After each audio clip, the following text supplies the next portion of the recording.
Welcome to Galaxy Brains, the weekly podcast from Galaxy Research. It's another day pushing for another way to elevate, levitate. Heaven sent me to celebrate, verbal demonstrate until it resonates. Cause I never knew what trouble was. Stayed inside the lines of a bubble buzz. Try to tell the truth with a touch of love. Utilize the words to do what subtle does. But now I see it fully. Life can be a bully. Battles are a force, turning veteran from rookie purely. I gotta keep it real no matter what the format. Talking with my friends like Peter McCormack. Tell me where the corn at. Heading to the moon? I'll bring a couple friends that are with me in the room. Whether in the street or on 50 Zooms, yo, I always kill a beat like the studio's a tomb here on Galaxy Brains. As always, I'm your host, Alex Thorne, head of firm-wide research at Galaxy Digital. Thank you so much for listening to Galaxy Brains. We have a great show for you today. Peter McCormack, host of What Bitcoin Did, chairman of Real Bedford Football Club, is our guest. We're going to talk with Peter about owning a football team, a soccer team for our American listeners in the UK, what it is like. He's kind of like a modern day Ted Lasso, and also What Bitcoin Did, one of my favorite podcasts in Bitcoin. I think the largest podcast. We'll talk to Pete about what it's like to run such a large media organization. Of course, we'll check in with our friend Beimnet Abebe from Galaxy Trading, as always, to talk markets, FOMC meeting today. And before we get to that, I need to remind you to please refer to the link to the disclaimer in the podcast notes and note that none of the information in this podcast constitutes investment advice or an offer, recommendation, or solicitation by Galaxy Digital or any of its affiliates to buy or sell any securities. Phineas, we have a podcaster on the podcast. I was very excited for this episode. He's somebody we look up to in the space. Absolutely. You know, and his story, it's kind of shocking. It's far more interesting than he maybe even gets credit for. I mean, you know, he purchased a football club in the town he grew up in, and he's trying to infuse Bitcoin culture into this town and become sort of like a global leader. And it's working. That's the crazy thing. He's telling people that run businesses that are not related to Bitcoin that adding a Bitcoin feature can be a cheat code, as he calls it, because you tap into a global community, a global audience, and literally global money that can help jumpstart and add more, buzz to your business and bottom line revenue. By the way, something that happened since we recorded with Pete, there is a dispute in the town of Bedford. There is actually another football club in Bedford that apparently, it appears, may have an improper relationship with the town's government. And the town's government is effectively threatening or has threatened to pull the lease for Real Bedford's pitch for their football field.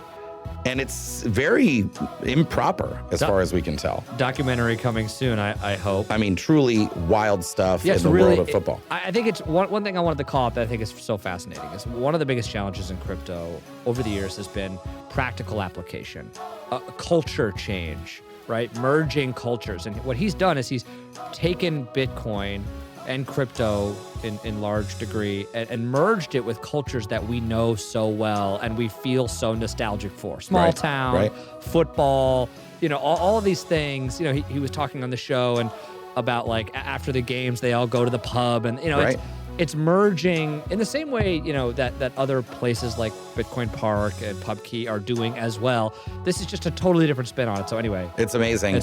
When PubKey Football Club, Thomas, get on that. Let's get right to our friend Beimnet Abebe from Galaxy Trading. Let's go now to our friend Beimnet Abebe from Galaxy Trading. As always, Beimnet, welcome to Galaxy Brains. Thanks for having me. Big day today, Fed Day. Huge day. Yeah? Basically the Super Bowl. And it was a big day, right? Because unbelievable day. Tell us what happened. So we started the day with ADP, which came in softer than expected, around 100,000 jobs. Employment data that was soft. The employment cost index came in at 0.9 versus expectations of 1%. So a notable measure for wages that Powell specifically tracks and loves came in soft. In addition, you had a regional bank that was experiencing pretty significant drawdown in its share price as a function of loan loss provisions. And so we're seeing some weakness in finance, although it does seem a little bit idiosyncratic. You had the refunding announcement also in the morning, but that didn't really move markets. But that kind of gave a really aggressive bid to fixed income in advance of the Fed. And we saw, 2-year treasuries and all the short-dated FOMC pricing move super aggressively. almost as if Powell had happened at 8:30. And then we got to Powell. Yeah. And the statement read, more hawkish than, I think most market participants expected. Right.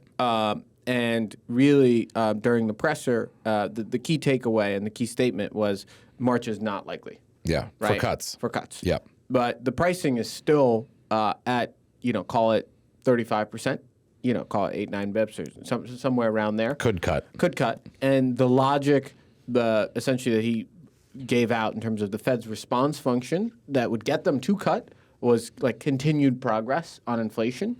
And so basically, they've had 6 months in a row of really good inflation data, and that's why the 6-month run rate for core PCE is below 2%, which is their target, and the 3 months actually 1.6.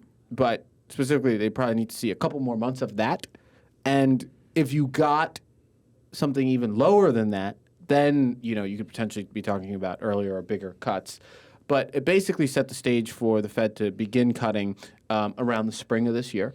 I would say most analysts expect, May, June, September cuts, to the tune of, for the calendar year 2024, anywhere from like 100 to 150 basis points is kind of where the range of expectations are. And, that is going to hold. Mm-hmm. I would say equities did not like the pressure. They traded down. S&P was off 1.5%, and Nasdaq was off close to 2%.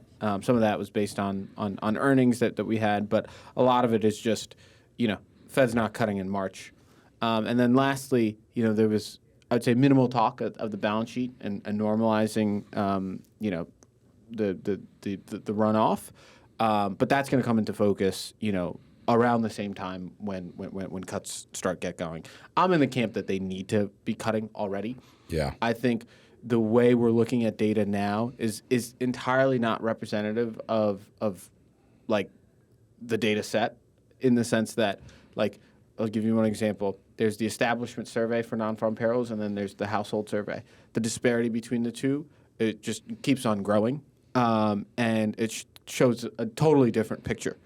And if you look at more qualitative things like how many people have 2 jobs, right? What are the kind of work that people are doing? Is it white collar work that is increasing, or is it more blue collar? And when you start to look at the qualitative measures of things, the employment picture doesn't look great. And then more and more people, like every podcast that I listen to nowadays, obviously ours is the best. Yeah. But more and more people just highlight the fact that these surveys are just not that reliable. The response rates on these economic surveys are abysmal. Wow. Right?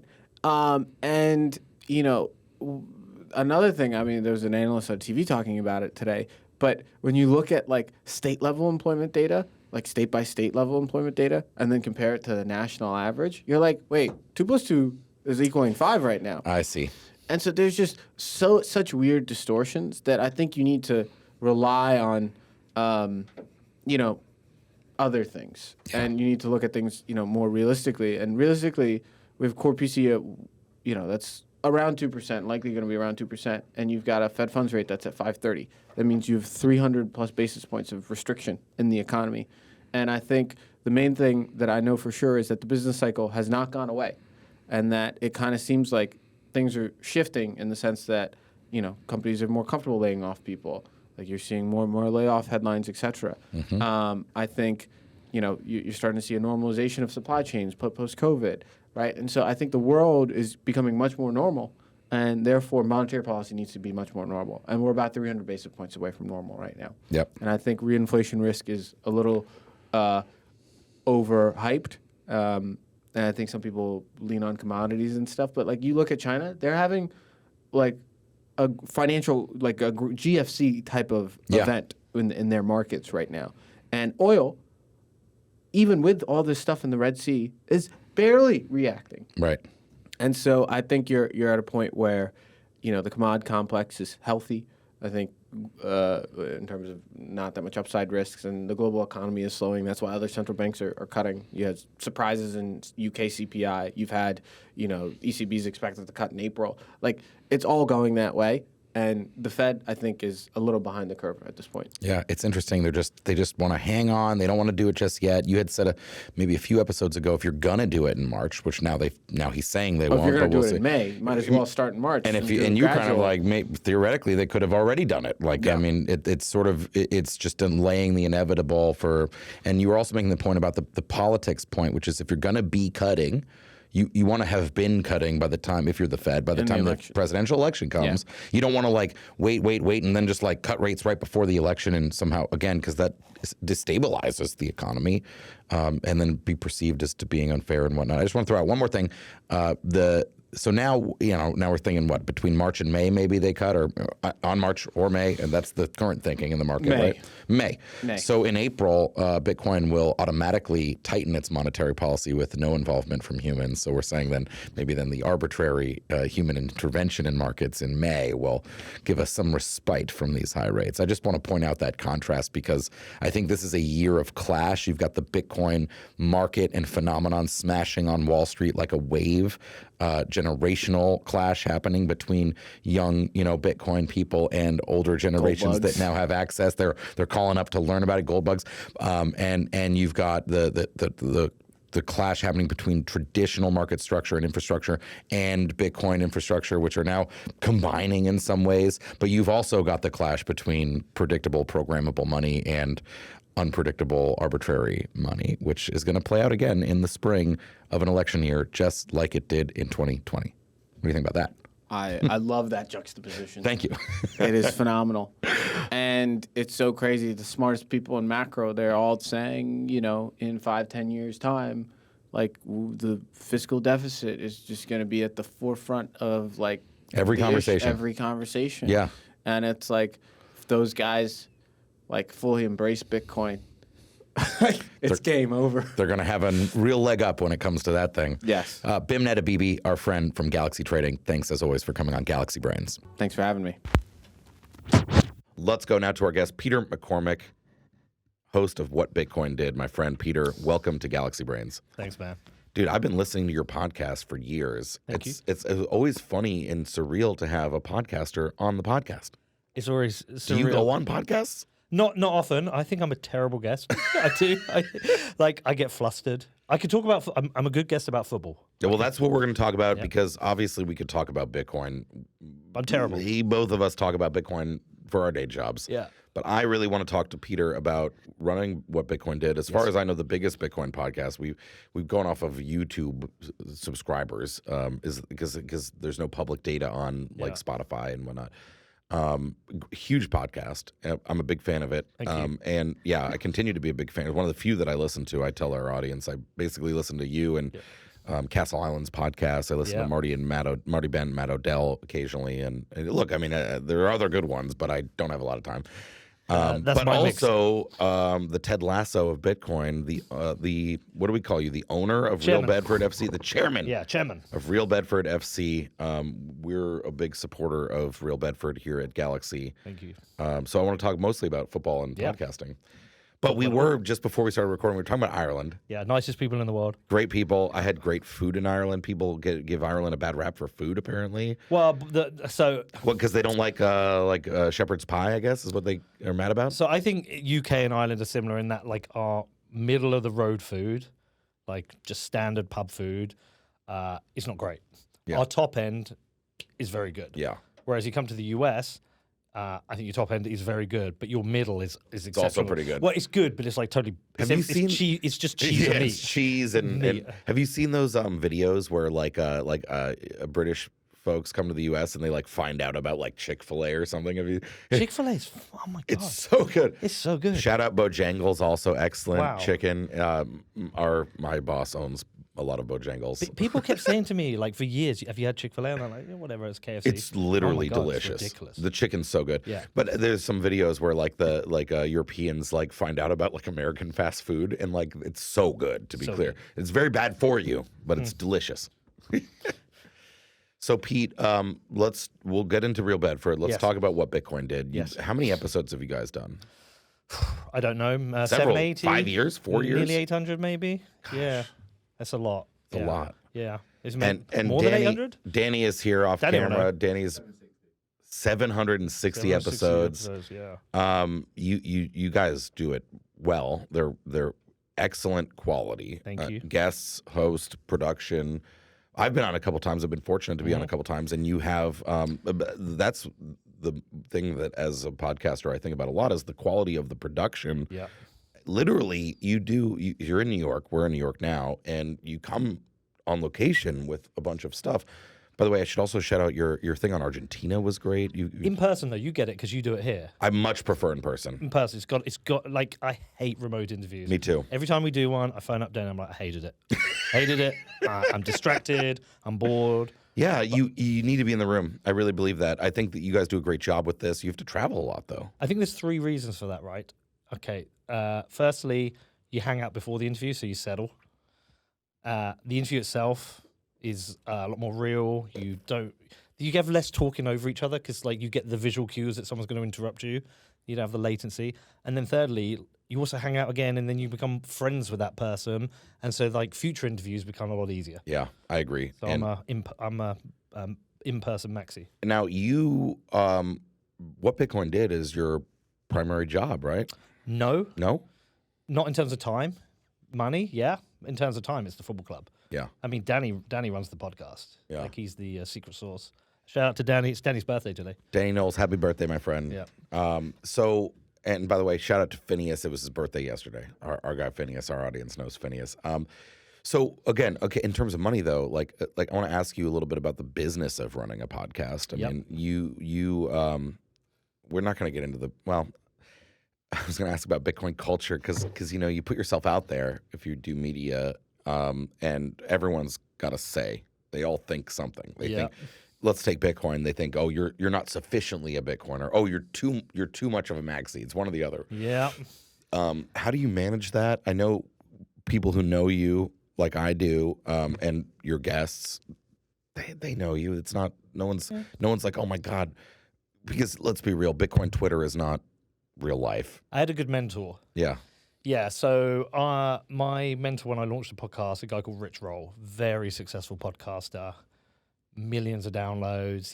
He gets unbelievable guests now, like A-list celebrities. His background's like he's a vegan ultra athlete, and at the time I launched my podcast, my mum was sick. She had cancer, and I went vegan with her because one of the things that people do when they have cancer is they stop drinking and they go vegan. So I did it with her. Was running loads and discovered his podcast, and then ended up going. He had a retreat on, and I was like, "Yeah, I'm going to go." I don't know why. I just decided to go and became friends with him, and I just said, "Look." What Bitcoin did retreat? All right. Yeah. Well, we'll get into that. Yeah. And I just said to him, well, he's at the end of it. I think he said to everyone, like, if you're ever in LA, look me up. And yeah. So I literally booked a flight to LA and I went, I'm here. Yeah. He was like, all right, come over. I went over to his house. I said, look, I'm level with you. I want your job. I want to do what you do. How do you do it? And he told me. And I said, like, what's your advice? And he said, look, you don't know how many people have come into me and said, yeah, I want to start a podcast. And 10 episodes in, they've given up. So you have to accept this, like, years of hard work to make it work. And he said, don't change. Like, do not let the audience change you. Don't let people shout at you change you. Avoid the audience capture, just stay you. So that's what I've done. I've just always, like, just been me, which is sometimes a bit of a moron, sometimes saying stupid shit. But, like, whenever I say something, if I say something, I definitely believe it. I'm not saying it for anyone listening. Yeah, well, let me ask you about this because and this may be totally unfair, so correct me if it's not, but I've thought of you in some cases as the Joe Rogan of Bitcoin. Well, that's a hell of a compliment. It is, but here's I'm going to let you down on this one. Here's what I mean, and now Joe has evolved over time, but I used to think of his interview style as sort of like, I don't know anything, please educate me. Yeah. And I'm thinking about the what was it? It wasn't it was not the pub key, but the X-Pub. The X-Pub thing. And I think of you, and this is sort of how I think of your interview style, which is like, let me have on the experts, let them educate me, and therefore educate the audience. And it's one reason I love your podcast too. It's one of the few that and we don't run this podcast. Our podcast is really for people that know about Bitcoin and crypto. This is for, I think our audience will know people that already know a lot about it, right? But yours is really good for bringing new people in partly because of that interview style. Is that something you thought about specifically? Yeah, I mean, look, like I have a thesis on this that there's I've tweeted about this. There's 3 types of interview podcasts. There is 2 smart people together. Yeah. So that might be Eric Weinstein and, I don't know, some scientist. And then you have a moron, a smart person, which is like Joe Rogan. And then 2 morons, which might be like Jake Paul and some other idiot, right? Yeah. And there is a place for all of them. Right. There is totally a place for all of them. But those are the 3 archetypes. They're the 3. And so I'm like a moron, a smart person. And when my previous career was advertising, I originally started as a planner. And I always say to people, the best book I ever read was a book by Steve Krug called Don't Make Me Think. Yeah. It's all about like UX design. But it's literally just do not make me think. And so that influenced the podcast in that what I'm trying to always do is help the listener understand complex things. And so occasionally you get somebody who's listening, they're like, oh, you're such a moron. It's like, yeah, you listen to the wrong show. Right. Go and listen to Stefan Livera. Right. With it's more technical or whatever, yeah. They're 2 smart people. Right. And so, yeah, I've always kept it that way, just like, and then look, sometimes now I'm asking them, look, can you explain that? And I know what the answer is. Sure. But most of the time, it's just like, yeah, be curious and explain it like I'm 5. I love this. I'm not wrong. This is a part of a strategy. You think it's part of the archetype? No, I just think it's who I am. Well, okay. I don't mean to say that it's like conniving or anything. I just mean that I'm not wrong to think of this podcast this way. But so it comes through is my point. This is my organic thought of your podcast. By the way, it's one of the only podcasts that I send to like newbies in Bitcoin. Yeah. Because it's very accessible. But I will say you've done a great job because I am a professional in Bitcoin and I also love it. I think you also do a good job with it. So yeah, well, my guy. let's not be too pro Peter here. Thank you. But it is interesting, right? Because we don't, for example, this podcast, as I said, is primarily for professionals in the space. I mean, that's how we've done it. We could try to do it differently, but I can't be the head of research at Galaxy and do the moron expert thing. That doesn't work. No, you don't. But look, a huge part of it, I'll say, he's in the room. Is Danny. I'm always very pro Danny explaining it. Yeah. He gets very shy and like humble about it. But like Danny runs the pod. Yeah. If people want to come on the show, I'm like, speak to Danny. Yeah. He guides a lot of the topics. I'll push back as well, but Danny essentially runs it. But he also runs it so I can run that. Can we talk about a couple that you've done that come to mind? In particular, and I don't want to, look, we're competitors now with ETF, so I don't want to talk too much smack. It's not polite. Yes. But your podcast with Michael Sonnenschein, Michael, is that his name? Yeah. In what, like June of last year ish? Yeah, in PubKey. At PubKey. Yeah. You had him on in the past before, and he agreed to come on. I don't know why, because you absolutely smoked this guy. But anyway, what was that like? Because this is just for background and for the audience. Like, so he's the president of Grayscale. I guess he was like, sure, we'll come on. This is right around. This is before they asked to come on. Yeah, they asked to come on. Yeah, so I think they screwed up. So what happened is I think they wanted to go on a PR tour. This is just before they ended up winning the court case, by the way. Yeah, that's where you can hold 2 truths. One truth is everything that Grayscale, and Genesis, and DCG did is shady, to say the least. And then they won a lawsuit, which was brilliant for everyone in Bitcoin who wants ETFs. You can hold both truths. Right. You can say you screwed up there, you did a good job there. It's not either or. Agreed. But anyway, so when we were planning to come to New York, Danny was like, should we try and get Michael Sonnenschein on the show? And I was like, there's no point. He's never going to come on the show. Let's not bother. That's right, isn't it? Yeah. So anyway, then an email comes from their PR company. They're like, can Michael come on the show? I was like, funny enough, we're in New York. And they're like, great, we'll make it happen. I was like, I cannot believe it. This can't be happening. So then they reached out and said, can we have the questions? I said, look, we never give questions in advance because we don't. If you go through a normal flow, we don't know the questions. You're not reading off a script. So here's some topics. So we did. So we gave him the topics.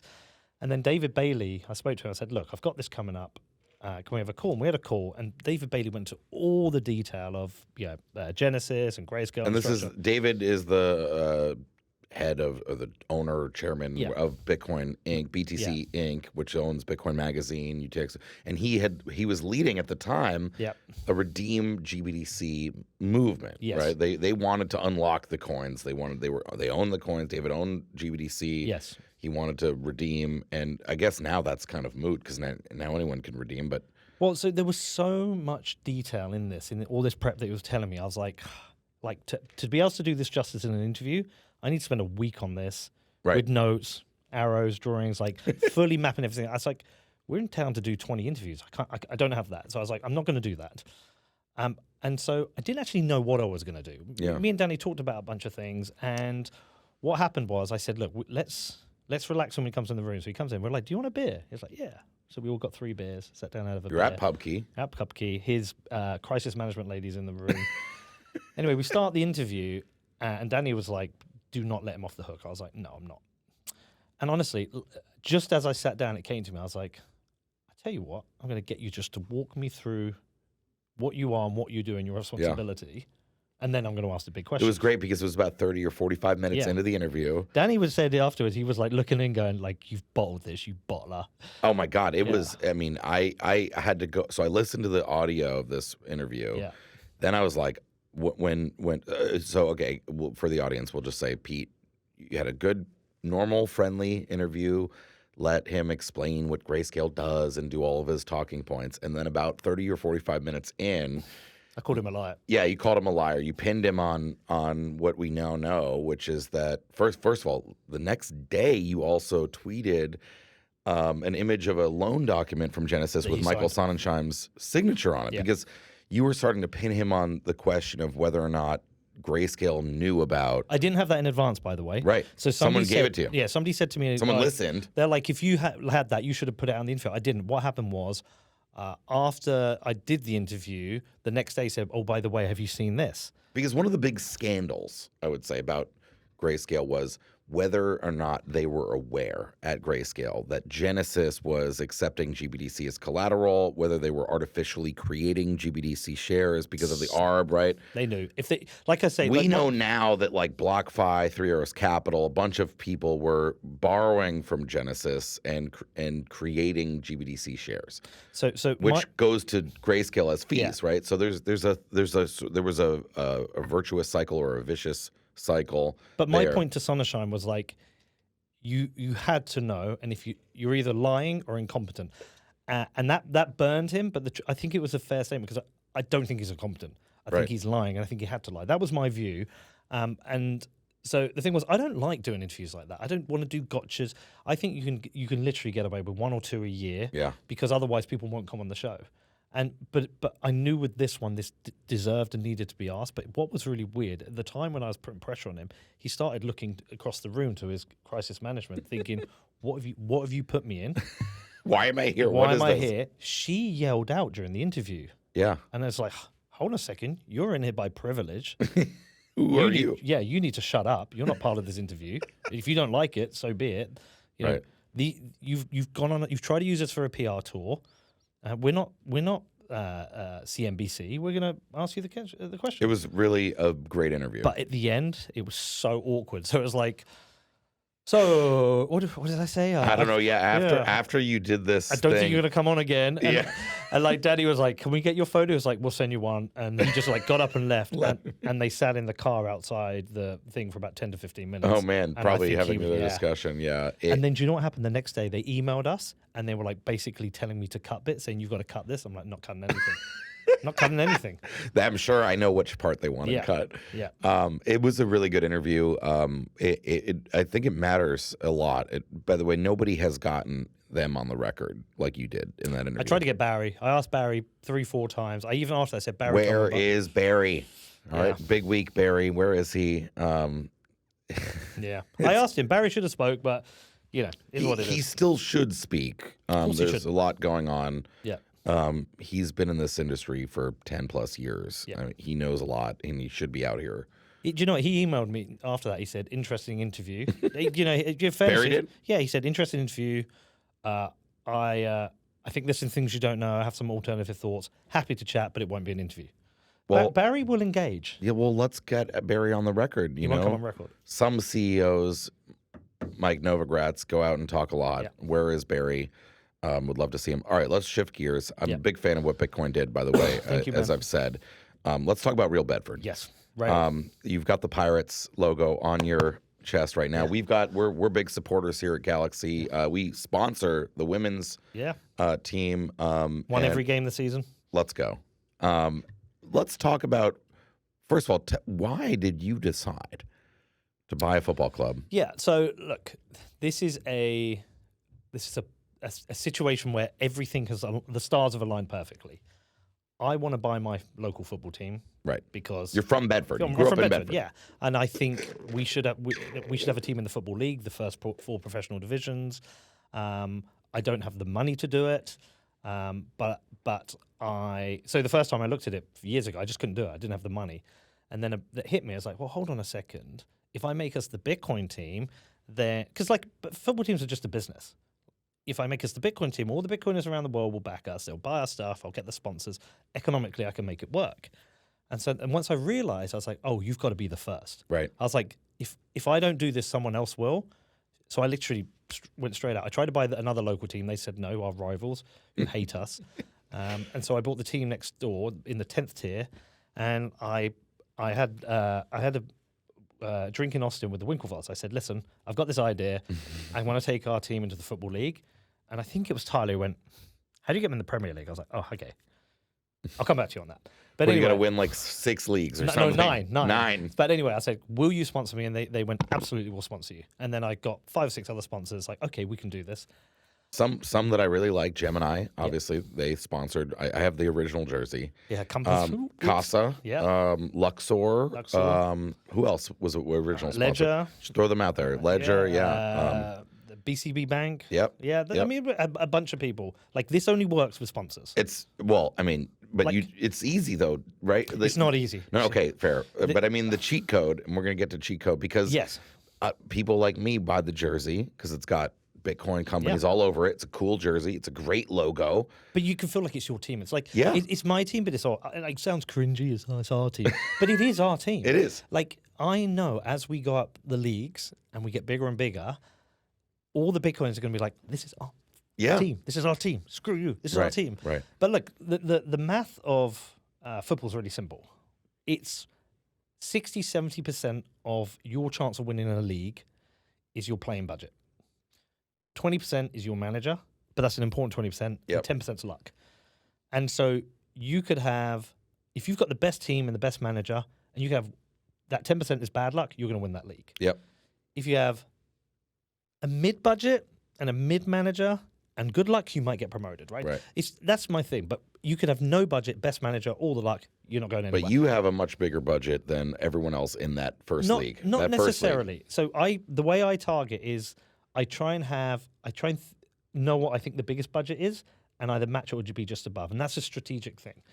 But that doesn't guarantee success. So I know plenty of teams who've got the best budget and they don't win things. Right. Man City have the best budget, Liverpool top of the league at the moment.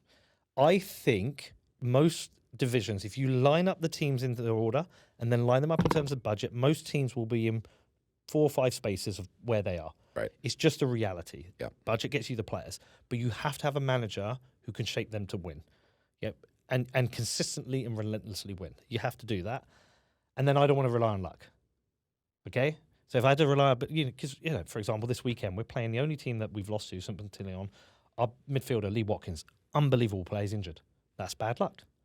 Now, we could go into that game and we could be 2-1 up and they get a penalty they shouldn't get. It's 2-2. So there is a bit of luck. Mm-hmm. But the goal is to get this team into the professional leagues, ultimately the Premier League. Now, everyone laughs at me for this. Everyone laughs at me because they think it's ridiculous. You'll see, you're taking a team that has 40 fans 3 years ago to the Premier League. What do you want about, you moron? But what they don't understand is the cheat code. Yeah. I got it. It clicked for me straight away. Yeah. What I realized is during this journey, everyone who supports us every 4 years is going to get richer and richer and richer, to the point whereby every time we hit a certain ceiling, there's going to be people I can go and say, look, we've hit a ceiling. Do you want to get involved? Do you want to support this? Do you want to? And so I also know if our Bitcoin team keeps winning and winning and winning and we get up into the leagues, we become like the next Wrexham, everyone's going to be excited by this. Yeah. It is a cheat code. It is. And most people can apply it to their business. And it's gone so well. Look, we won the league in our first year, the men. This year, we're now top of the league again, 7 points clear. And our ladies are top of theirs. They've won every game. The project is working. Yeah, it is. It is working. And it's also revitalizing the town of Bedford, right? Well, look. Again, early days.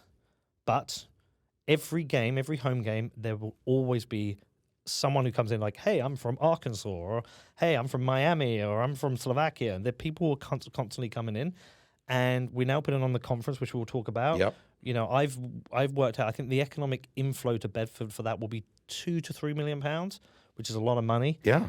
Bedford's now on the map. No one had heard of Bedford before. So Bedford's what, 45 minutes or so north of London? On a hour? train, an hour in the car. An hour. It's historically a deprived town. You know, it does have certain areas of poverty. Like, I don't know what it's like here in the US, but the high street, the town centre's dying because most people shop online. So it's a lot of charity shops or betting shops or pubs. There's a lot of closed shops. I'm trying to take over. So I've opened one place. I'm trying to open 2 more. Right. So I'm trying to revitalize it, and I'm trying to make Bedford like the Bitcoin hub of Europe. Right. Because if I do that, then it will revitalize the town. It will. We've just had the announcement that we're getting a Universal Studios in Bedford, which is utterly insane. What is that? Yeah, it doesn't make any sense. What right? is that? Like, Universal Studios have bought 500 acres.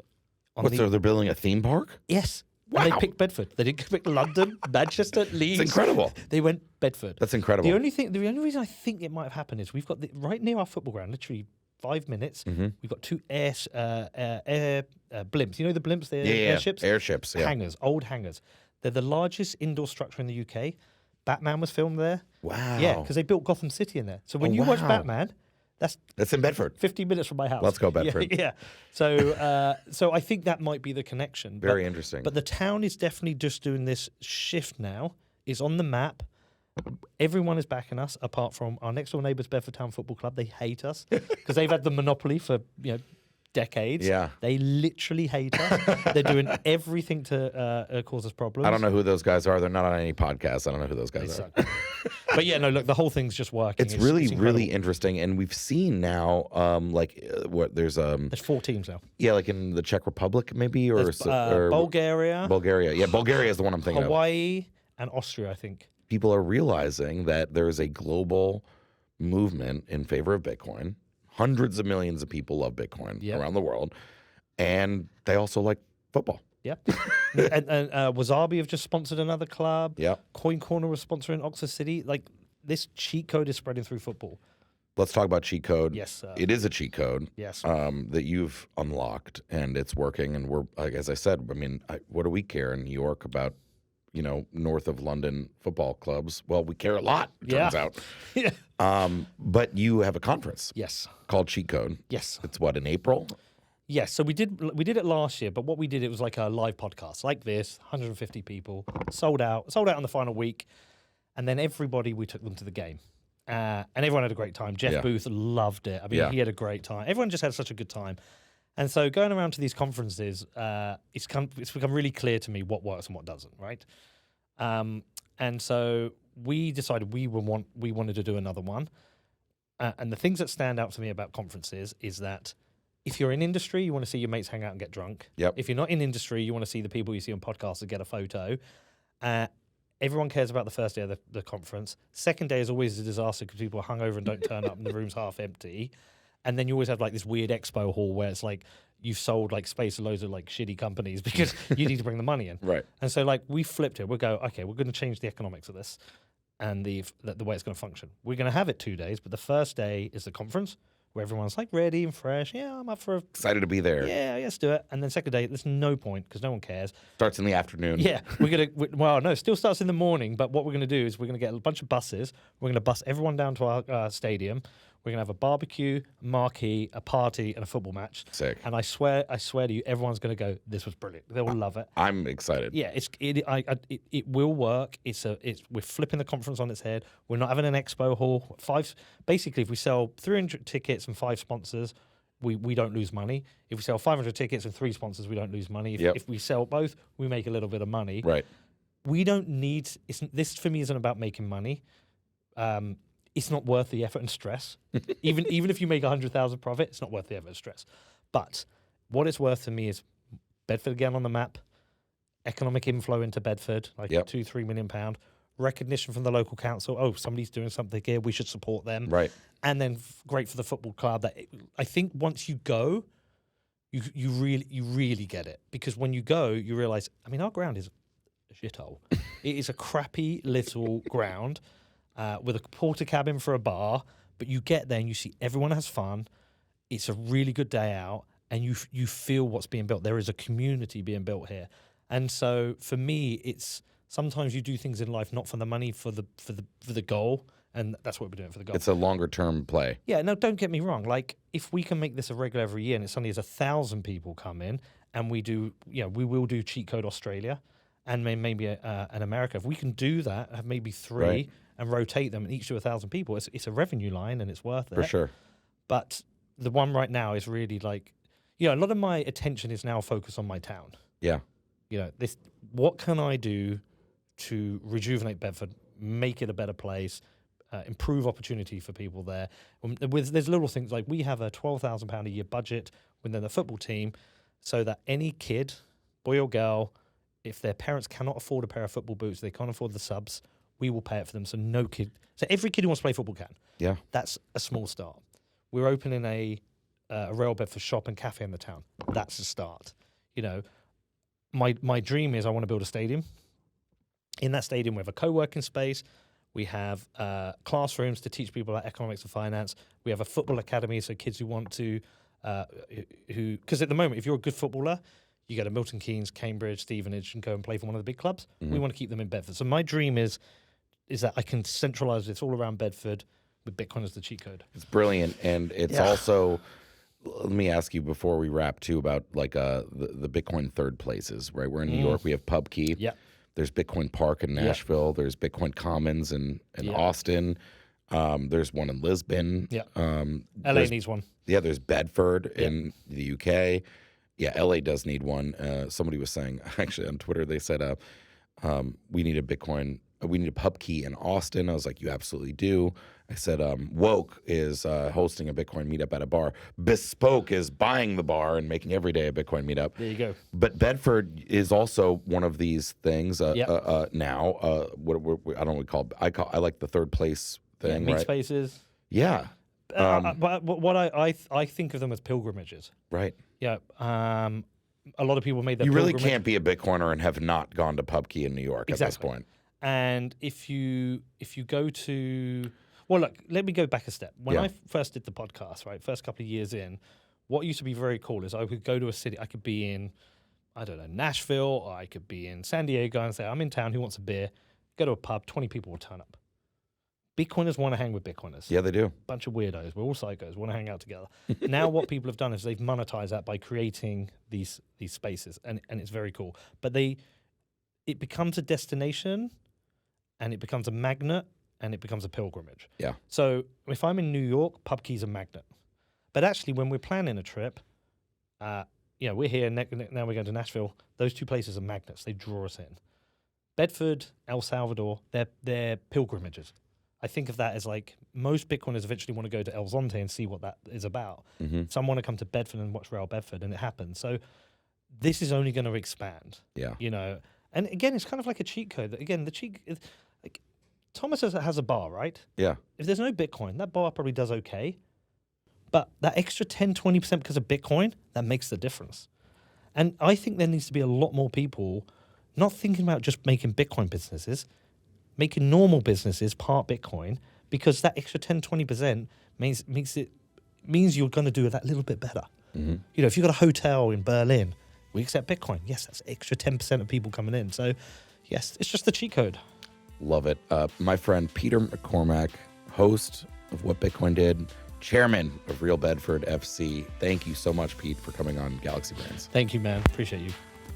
That's it for this week's episode of Galaxy Brains. Thanks to our guest Peter McCormack from What Bitcoin Did, and our friend Danny Knowles from What Bitcoin Did too, to help make that happen. And our friend Beimnet Abebe from Galaxy Trading, as always. I loved this episode again. I'm a huge fan of Pete's podcast. Check out Real Bedford FC, my favorite football club in the world. And we'll catch you next week on Galaxy Brains.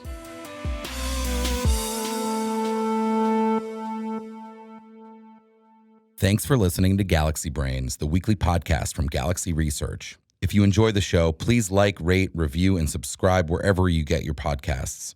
To follow Galaxy Research, sign up for our weekly newsletter at gdr.email, read our content at galaxy.com/research, and follow us on Twitter at GLXY Research. See you next week.